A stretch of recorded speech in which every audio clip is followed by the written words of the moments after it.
ಜಗತ್ತಿನ ಉದ್ಧಾರಕ್ಕಾಗಿ ಅವತಾರವೆತ್ತಿದಂಥ ಸಕಲ ಗುರು ಪರಂಪರೆಗೆ ಅನಂತ ಕೋಟಿ ಶಿರಸಾಷ್ಟಾಂಗ ನಮಸ್ಕಾರ ಸಲ್ಲಿಸುತ್ತಾ, ಜಗತ್ತು ಕಂಡಂಥ ಸರಳ ಸಂತ ನಡೆದಾಡೋ ದೇವರು ಜ್ಞಾನಯೋಗಿ ಪರಮಪೂಜ್ಯ ಸಿದ್ದೇಶ್ವರ ಮಹಾಸ್ವಾಮಿಗಳನ್ನು ಸ್ಮರಿಸಿಕೊಂಡು,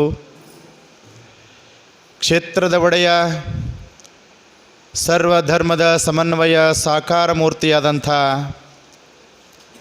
ತಿಂತನಿ ಪುರವಾಸ ಜಗದ್ಗುರು ಮೌನೇಶ್ವರರ ದಿವ್ಯಚರಣಕ್ಕೆ ಅನಂತ ಕೋಟಿ ಶಿರಸಾಷ್ಟಾಂಗ ನಮಸ್ಕಾರ ಸಲ್ಲಿಸುತ್ತಾ, ನನ್ನೆಲ್ಲ ಗುರುಬಂಧುಗಳು ಹಾಗೂ ನನ್ನೆಲ್ಲ ಬಾಂಧವರಿಗೆ ಅನಂತ ಪ್ರಣಾಮಗಳನ್ನು ಸಲ್ಲಿಸುತ್ತಾ, ಅಪರೂಪವಾದಂಥ ಮನುಷ್ಯ ಜನ್ಮ ಸುಮ್ಮನೆ ಸಿಕ್ಕಿಲ್ಲ. ಇದರ ಬೆಲೆ ಸಾಮಾನ್ಯ ಅಲ್ಲ. ಒಬ್ಬ ರಾಜ ಅರಣ್ಯಕ್ಕೆ ಹೋಗಿದ್ದ, ಬೇಟೆ ಆಡಕ್ಕೆ ಹೋಗಿದ್ದ. ಅಲ್ಲಿ ಒಂದು ಹುಲಿ ಆತನ ಮೇಲೆ ಆಕ್ರಮಣ ಮಾಡಿತು. ಅಲ್ಲೇ ಒಬ್ಬ ಕುರಿ ಕಾಯ್ತಿದ್ದಲ್ಲ ವ್ಯಕ್ತಿ, ಅವ ನೋಡ್ದ, ಆ ಹುಲಿಯನ್ನು ಓಡಿಸಿ ರಾಜನ ಪ್ರಾಣವನ್ನು ಕಾಪಾಡ್ದ. ರಾಜಗೆ ಭಾಳ ಖುಷಿ ಆಯಿತು. ನೋಡಪ್ಪ, ನನ್ನ ಪ್ರಾಣ ನೀ ಕಾಪಾಡಿದಿ, ನೀ ಏನು ಬೇಡ್ತಿ ಬೇಡು ಅಂದವ. ಅಂದ ಕುರಿ ಕಾಯ್ತ ವ್ಯಕ್ತಿ, ನೋಡ್ರಿ ರಾಜರ, ನನಗೆ ಕುರಿ ಮೈಲಸಕ್ಕೆ ಒಂದಿಷ್ಟು ಹೊಲ ಇಲ್ಲ, ಹೊಲ ಕೊಟ್ಟು ಬಿಡ್ರಿ, ಭಾಳ ಖುಷಿ ಆಗ್ತದೆ, ಆನಂದ ಆಗ್ತದೆ ಅಂದ. ರಾಜ ಅಂದ, ನನ್ನ ಪ್ರಾಣ ಉಳಿಸಿದೆಪ್ಪ, ಇದಕ್ಕಿಂತ ಹೆಚ್ಚಿಂದೇನಿಲ್ಲ, ನೀ ಎಷ್ಟು ಬೇಡ್ತೀನಿ, ಎಷ್ಟು ಕೈ ಮಾಡ್ತೀವಿ ಅದೆಲ್ಲ ನಿಂದೆ ಅಂತ ಹೇಳಿ ರಾಜ ಹೇಳ್ದ. ಒಂದಿಷ್ಟು ಅರಣ್ಯ ಪ್ರದೇಶ ಇತ್ತು, ಕಾಡು ಇತ್ತು, ಅದನ್ನು ತಗೊಂಡ. ದಿನಂಪ್ರತಿ ಕುರಿ ಮೇಯಿಸ್ಕೊಂಡು ಜೀವನ ಸಾಗಿಸಿದ್ದ. ಒಂದು ಸಲ ಏನಾಯಿತು ಅಂತ ಕೇಳಿದ್ರೆ, ಸುಮಾರು ವರ್ಷಗಳ ಕಾಲ ಬರಗಾಲ ಬಿತ್ತು. ಎಲ್ಲ ಕುರಿಗಳೆಲ್ಲ ಸತ್ತು ಹೋದು, ಗಿಡ ಎಲ್ಲ ಒಣಗದು. ಏನಾಯಿತು ಅಂತ ಕೇಳಿದ್ರೆ, ಆತ ಏನು ಮಾಡಕತ್ತ, ಉಪಜೀವನ ಅರ್ಥ ಆಗ್ತದಲ್ರಿ. ನಾವೆಲ್ಲ ಅಂತೇವೆ, ಮೊನ್ನೆ ಹೇಳಿನಲ್ಲ, ಉಪಜೀವನ ಮುಖ್ಯ ಜೀವನ. ಏನು ಮಾಡ್ಕೊಂಡ್ರಿ ಉಪಜೀವನಕ್ಕೆ ಅಂತೇವೆ ನಾವು. ಏನು ವ್ಯವಹಾರ ಮಾಡ್ತೇವೆ, ಉದ್ಯೋಗ ಮಾಡ್ತೇವೆ, ನೌಕರಿ ಮಾಡ್ತೇವೆ, ಚಾಕರಿ ಮಾಡ್ತೇವೆ, ಇದಕ್ಕೆಲ್ಲ ಏನಂತಾರೆ ಉಪಜೀವನ. ಹಾಗಾದ್ರೆ ಮುಖ್ಯ ಜೀವನ ಯಾವುದು? ಯಾವತ್ತರೆ ಪ್ರಶ್ನೆ ಬಂದದ ನಮಗೆ, ನಮ್ಮ ಮುಖ್ಯ ಜೀವನ ಯಾವುದು ಅಂತ ಕೇಳಿದ್ರೆ, ಪಾರಮಾರ್ಥ ಮಾಡೋದೇ ಮುಖ್ಯ ಜೀವನ ಅದ. ಇದೆಲ್ಲ ಉಪಜೀವನ. ಆತ ಕೂಡ ಉಪಜೀವನಕ್ಕಾಗಿ ಏನು ಮಾಡ್ತಿದ್ದ ಅಂತ ಕೇಳಿದ್ರೆ, ಅವು ಕಟ್ಟಿಗೆ ಕಡಿದು ಇಡ್ಲಿ ಮಾಡಿ ಮಾರ್ತಿದ್ದ. ಏನು ಮಾಡ್ತಿದ್ದ ರೀ? ಇಡ್ಲಿ ಮಾಡಿ ಮಾರಕ್ಕೆ ಚಾಲೋ ಮಾಡ್ದ.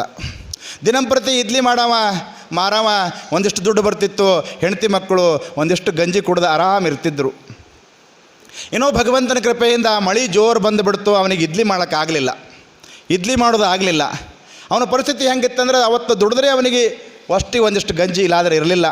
ಏನು ತಿಳಿದ್ಲು, ನೋಡ್ರಿ ಇವತ್ತು ಮಳೆ ಬಂದದ, ಇಡ್ಲಿ ಮಾಡೋಕ್ಕಂತೂ ಆಗಿಲ್ಲ, ಏನು ಬಿದ್ದಾವಲ್ಲ ಒಂದು 4 ಚಕ್ಕಿ ಅವೇ ತೊಗೊಂಡು ಏನಾರ ಒಂದು 5-10 ರೂಪಾಯಿ ಬಂತಪ್ಪ ಅಂದ್ರೆ ತೊಗೊಂಡು ಬರ್ರಿ, ಮಕ್ಕಳಿಗೆ ಒಂದಿಷ್ಟು ಗಂಜಿ ಮಾಡಿ ಹಾಕೊಂಡು ನಾವೊಂದಿಷ್ಟು ತೊಗೊಳ್ಳೋಣ ಅಂದರು. ಆಯಿತು ಅಂಥೇಳಿ ಅವೇ ಬಿದ್ದಂಥ ಚಕ್ಕಿಯನ್ನು ತಗೊಂಡು ಹೋದ. ಒಬ್ಬ ಕಟ್ಟಿಗೆ ವ್ಯಾಪಾರಿ ಹತ್ರ ಹೋದ. ವ್ಯಾಪಾರಿಗೆ ಹೋಗಿ ಹೇಳ್ತಾನೆ, ನೋಡ್ರಿ ಸಾವ್ಕಾರ, ಒಂದಿಷ್ಟು ಚಕ್ಕಿಯನ್ನು ತೊಗೊಂಡು, ಕಟ್ಟಿಗೆಯನ್ನು ತೊಗೊಂಡು ಒಂದಿಷ್ಟು ನನಗೆ ದುಡ್ಡು ಕೊಡ್ರಿ, ನಮ್ಮ ಮನ್ಯಾಗ ಹೆಂಡತಿ ಮಕ್ಕಳು ಉಪವಾಸ ಅದರ, ಒಂದಿಷ್ಟು ಗಂಜಿ ಮಾಡ್ಕೊಂಡು ಕುಡಿತೇವೆ ಅಂತ. ಆ ಕಟ್ಟಿಗೆ ವ್ಯಾಪಾರಿ ಕಟ್ಟಿಗೆಯನ್ನು ನೋಡ್ದ. ನೋಡಪ್ಪ, ಇದಕ್ಕೆ ಒಂದು 50 ರೂಪಾಯಿ ಕೊಡ್ತೀನಿ ಅಂದವ. ಇವ ಏನು ಅಪೇಕ್ಷೆ ಇಟ್ಟಾನಂದ್ರೆ, ಒಂದು ಚಕ್ಕಿ ಎಷ್ಟು ಮಾರಿದ್ರೆ ಒಂದು 5 ರೂಪಾಯಿ ಬರ್ಬೋದು, ಅದನ್ನೇ ಒಯ್ದು ಗಂಜಿ ಮಾಡ್ಕೊಂಡು ಕುಡಿದ್ರೆ ಆಗ್ತದ ಅಂತ ವಿಚಾರ ಇಟ್ಕೊಂಡಿದ್ದ. ಕಟ್ಟಿಗೆ ವ್ಯಾಪಾರಿ ಹೇಳ್ತಾನೆ, ಇದರ ಬೆಲೆ 50 ರೂಪಾಯಿ ಅಂತ. ಅವ ಹೇಳ್ತಾನೆ, ಸಾವ್ಕಾರ, ಮನ್ಯಾಗ ಮಕ್ಕಳು ಉಪವಾಸ ಅದರ, ದಯವಿಟ್ಟು ಇದಕ್ಕೆ ಯೋಗ್ಯ ಬೆಲೆ ಕೊಡ್ರಿ ಅಂದ. ಅವ ಅಂದ, ಕಟ್ಟಿಗೆ ವ್ಯಾಪಾರಿ, ನೋಡಪ್ಪ, ಇದಕ್ಕೆ ಒಂದು 500 ರೂಪಾಯಿನ ಕೊಡ್ತೀನಿ ಅಂದವ. ಅವ ಅಂದ, ಸಾವ್ಕಾರ, ನನ್ನ ಜೋಡಿ ಮಜಾಕ್ ಮಾಡಬೇಡ್ರಿ, ಬೆಳಿಗ್ಗೆಯಿಂದ ಹೆಂಡತಿ ಮಕ್ಕಳು ಉಪವಾಸ ಅದರ, ನೀವು ಕೊಟ್ಟಂಥ ದುಡ್ಡಿನೊಳಗೆ ಹೋಗಿ ಗಂಜಿ ಮಾಡ್ಕೊಂಡು ಕುಡಿಬೇಕು, ಅದಕ್ಕೆ ಯೋಗ್ಯ ಬೆಲೆ ಕೊಡ್ರಿ ಅಂದವ. ಅವ ಅಂದ, ನೋಡಪ್ಪ, 5,000 ರೂಪಾಯಿ ಕೊಡ್ತೀನಿ, ಅದಕ್ಕೆ ಹೆಚ್ಚಿಗೆ ಕೊಡೋಕೆ ಆಗೋದಿಲ್ಲ ಅಂದವ. ಸಾವ್ಕಾರ, ನಿಮ್ಮ ಕಾಲು ಮುಗಿತೀನಿ, ಕೈ ಮುಗಿತೀನಿ, ಇದಕ್ಕೆ ಯೋಗ್ಯ ಬೆಲೆ ಕೊಡ್ರಿ. ನಾ 5 ರೂಪಾಯಿ ಅಪೇಕ್ಷೆ ಇಟ್ಕೊಂಡು ಬಂದೀನಿ, ನೀವು 50 ರೂಪಾಯಿ, 500 ರೂಪಾಯಿ, 5,000 ಅಂತೀರಿ, ಏನು ಹೇಳಿ ಅಂದವ. ಯಾರು? ಕಟ್ಟಿಗೆ ಮಾರ್ಲಕ್ಕೆ ಬಂದಂಥವ. ಆವಾಗ ಕಟ್ಟಿಗೆ ಮಾರವ ಹೇಳ್ತಾನೆ, ಏನೋ ಇಂಥ ಅಮೂಲ್ಯವಾದಂಥ ಕಟ್ಟಿಗೆಗೆ 5 ರೂಪಾಯಿ ಅಪೇಕ್ಷೆ ಇಟ್ಕೊಂಡು ಬಂದಿದ್ದೀ, ಈ ಕಟ್ಟಿಗೆ ಯಾವುದು ಗೊತ್ತದೇನು? ಯಾವುದು ಗೊತ್ತದನೋ? ಈ ಕಟ್ಟಿಗೆ ಶ್ರೀಗಂಧದ ಮರ ಅದು, ಶ್ರೀಗಂಧದ ಕಟ್ಟಿಗೆ ಅದ, ಇದರ ಬೆಲೆ ಲಕ್ಷ ಅದು, ಲಕ್ಷ ಅದ. ಯಪ್ಪ, ನಾ ಇದನ್ನು ಕಡ್ದು ಇಡ್ಲಿ ಮಾರಿನ್ರಿ ಅಂದವ. ಏನು ಮೂರ್ಖದಿಯೋ, ಶ್ರೀಗಂಧದ ಕಟ್ಟಿಗೆಯನ್ನು ಕಡಿದು ಯಾರಾದರೂ ಇಡ್ಲಿ ಮಾಡ್ತಾರೇನೋ ಮೂರ್ಖ. ಇಡ್ಲಿ ಮಾಡೋಕ್ಕೆ ಜಾಲಿಗಿಡ ಒಟ್ಟ್ಯಾವು, ರಗಡು ಬೆಳೆದಾವು. ಶ್ರೀಗಂಧದ ಮರ ಲಕ್ಷ ಲಕ್ಷ ಕಿಮ್ಮತ್ತಿಗೆ ಮಾರ್ಕೊಂಡು ಶ್ರೀಮಂತ ಆಗಬೇಕು, ಅದನ್ನು ಬಿಟ್ಟು ಇಡ್ಲಿ ಮಾಡಿದೆಲ್ಲ ಇನ್ನೂ ಎಷ್ಟು ಉಳ್ದಾವು? ಇನ್ನೂ ಒಂಚೂರು ಉಳ್ದಾವ್ರಿ ಅಂದವ. ಆ ಉಳಿದಿದ್ದರೆ ಯೋಗ್ಯ ಕಿಮ್ಮತ್ತಿಗೆ ಮಾರ್ಕೋರು ಶ್ರೀಮಂತಾಗೋ. ಆ ವ್ಯಾಪಾರಿ ಯಾರಂತೀರಿ? ನಾವೇ. ಅತ್ಯಂತ ಶ್ರೇಷ್ಠವಾದಂಥ ಪರಮಾತ್ಮ ಕೊಟ್ಟಂಥ ಅಪರೂಪವಾದಂಥ ಶ್ರೇಷ್ಠವಾದಂಥ ಮನುಷ್ಯ ಜನ್ಮವೇ ಶ್ರೀಗಂಧದ ಕಟ್ಟಿಗೆ. ಅದನ್ನು ನಾವು ಪ್ರಪಂಚ ಮಾಡಿದೆವು ಅಂದರೆ ಇಡ್ಲಿ ಮಾಡಿ ಮಾರ್ದಂಗೆ ಆಗ್ತದೆ ಹೊರತಾಗಿ ಅದರ ಬೆಲೆ ಭಾಳ ಲಕ್ಷ್ಯ ಅದ. ಪ್ರಪಂಚ ಮಾಡ್ಲಿಕ್ಕೆ ಜಾಲಿಗಿಡ ಹೆಂಗೆ ಅದಾವಲ್ಲ ಹಂಗೆ ಪ್ರಪಂಚ ಮಾಡ್ಲಿಕ್ಕೆ ಅನೇಕ ಪ್ರಾಣಿಗಳದಾವ. ಆದರೆ ನೀ ಪ್ರಪಂಚ ಮಾಡೋಕ್ಕೆ ಬಂದಿಲ್ಲ, ಪಾರಮಾರ್ಥವನ್ನು ಮಾಡೋಕ್ಕೆ ಬಂದಿದೆ, ಅಧ್ಯಾತ್ಮ ಸಾಧನೆಯನ್ನು ಮಾಡೋಕ್ಕೆ ಬಂದಿದೆ ಅಂತ ಶ್ರುತಿ ಶಾಸ್ತ್ರಗಳು ಗುರುಗಳು ಮಾಯಿ ಕಚ್ಚಿ ಹೇಳಿದ್ರು ಕೂಡ ನಾವು ಹೆಂಗೆ ಆಗ್ತದ್ರಿ ಅದಕ್ಕೆ ಹಂಗೆ ಆಗ್ತದ್ರಿ ಅಂತೇವೆ ನಾವು. ಒಪ್ಪಂಗಿಲ್ಲ ಮನಸ್ಸು ಒಪ್ತಾ ಇಲ್ಲ. ಅದಕ್ಕಾಗೇ ದುಃಖ, ಅದಕ್ಕಾಗೇ ಚಿಂತೆ, ಭಯ, ಶೋಕ. ಬಂಧುಗಳೇ, ಅಪರೂಪವಾದಂಥ ಮನುಷ್ಯ ಜನ್ಮ ಇದನ್ನು ವ್ಯರ್ಥ ಮಾಡ್ಕೊಳ್ಳಾರ್ದೇ ಭಗವಂತನ ಭಕ್ತಿಯನ್ನು ಮಾಡಿ ಮುಕ್ತಿಯನ್ನು ಪಡಿಬೇಕಾಗ್ಯದ. ಇದು ಹಗಲೆಲ್ಲ ಬರುವುದಲ್ಲ, ಹಗಲೆಲ್ಲ ಬರ್ಲಿಕ್ಕಿದು ಹುಲ್ಲು ಕಡ್ಡಿ ಅಲ್ಲ. ಸಮರ್ಥ ರಾಮದಾಸರು ಒಂದು ಊರಿಗೆ ಹೋಗಿದ್ದರು. ಮಹಾರಾಷ್ಟ್ರದ ನರ್ಮದಾ ದಡಿಯಲ್ಲಿ ಒಂದು ಊರಲ್ಲಿ ರಾಮದಾಸರು ಮಾರಾದರು ಹೋಗಿದ್ದರು. ರಾಮದಾಸರಂದ್ರೆ ಮಹಾನ್ ತತ್ವಜ್ಞಾನಿಗಳು. ಅದೇ ಊರೊಳಗೆ ಬಡ ದಂಪತಿಗಳು ವಾಸವಾಗಿದ್ದರು. ಹೆಂಡ್ತಿ ಗಂಡಗೆ ಹೇಳಿದ್ಲು, ನೋಡ್ರಿ ಊರಾಗ ಮಹಾತ್ಮರು ಬಂದಾರ, ಒಂದಿಷ್ಟು ಹೋಗಿ ಅವ್ರಿಗೆ ಏನಾರೇ ಭಿಕ್ಷೆ ಬೇಡ್ಕೊಂಡು ಬರ್ರಿ, ಏನಾದರೂ ಕೊಡ್ತಾರೆ ಅವರು, ಯಾಕಂದ್ರೆ ಬಡತನ ಪರಿಸ್ಥಿತಿ. ಮನ್ಯಾಗ ಹೇಳ್ಯಾರಂದ್ರೆ ಏನೂ ಹೊಲಕ್ಕಾಗಂಗಿಲ್ಲ ರೀ. ಅವ್ರು ಹೇಳಿದ್ರೆ ಮುಗೀತು, ಹೈಕಮಾಂಡ್ ಅದು ಹೂನೇ ಅನ್ನೋದು ರೀ. ಬೆಕ್ಕಾದಿರಲಿ ಅದು. ಸರ್ದಾರ್ಜಿಗಳು ಸಭೆ ಸೇರಿದ್ರಂತ ರೀ. ಸರ್ದಾರ್ಜಿಗಳು ಸಭೆ ಸೇರಿದ್ರು. ಎದಕ್ಕೆ ಸಭೆ ಸೇರಿದ್ರಪ್ಪ ಅಂತಂದ್ರೆ ಯಾರು ಹೆಂಡ್ತಿಗೆ ಹೆದರಂಗಿಲ್ಲ ಅವ್ರಿಗೆ ಸನ್ಮಾನ ಸಮಾರಂಭ ಇಟ್ಕೊಂಡಿದ್ರು ಅವರು. ಎದಕ್ಕೆ ರೀ? ಹೆಂಡ್ತಿಗೆ ಹೆದರ್ಲಾರ್ದವ್ರು ಸನ್ಮಾನ ಸಮಾರಂಭ. ಮಂದೆಲ್ಲ ಕೂಡಿತ್ತು. ಎಲ್ಲರೂ ಅಂದರು ಬಡ ಬಡ ಕೈ ಎತ್ತರಿ, ಯಾರ್ಯಾರು ಹೆಂಡ್ತಿಗೆ ಹೆದರಂಗಿಲ್ಲ ಕೈ ಎತ್ತರಿ ಅಂದರು. ಅವರು ಗಬಗಬ ಎಲ್ಲ ಎತ್ತೇ ಬಿಟ್ಟರು. ಒಬ್ಬ ಮಾತ್ರ ಎತ್ತಲಿಲ್ಲ ಕೈಯ.